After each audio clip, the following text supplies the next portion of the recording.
नाशिकच्या पंचवटीत jogging track असलेल्या Shrikrishna garden समोर साकारलाय 7 मजली देवीदास हाईट प्रकल्प। मग येताय ना आजच आपला फ्लॅट बुक करायला देवीदास हाईट्स मध्ये।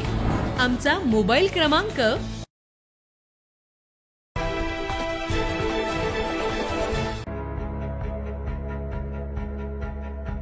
नाशिकात 17 दिवसात धार मुसळधार 294 मिलीमीटर पावसाची नोंद।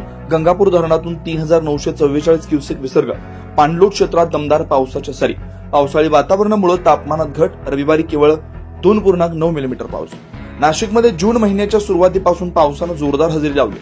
मे महिन्यात मान्सून पूर्व काही सरी झाल्यानंतर पावसानं विश्रांती घेतली होती। मात्र 6 जून पासून नाशिकमध्ये पुन्हा एकदा मान्सूनची दमदार एंट्री झाली असल्याचं पाहायला मिळतंय।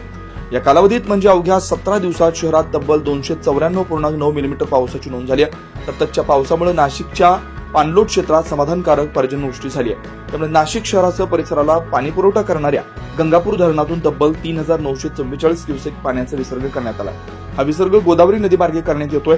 नाशिक शहराला याचा धोका नाही, मात्र नागरिकांनी नदीकाठी जाऊ नये असा प्रशासनाकडून इशारा देण्यात आला। पावसामुळे हवामानात गारवा निर्माण झाला। तापमानातही लक्षणीय घट झाली आहे। रविवारी कमाल तापमान केवळ 28 अंश सेल्सिअस इतकं नोंदवलं गेलं। त्याच दिवशी शहरात 2.9 मिलीमीटर पावसाची नोंद झाली। नाशिककरांना हवाहवासा वाटणारा पावसाळा आता खऱ्या अर्थानं सुरू झालाय।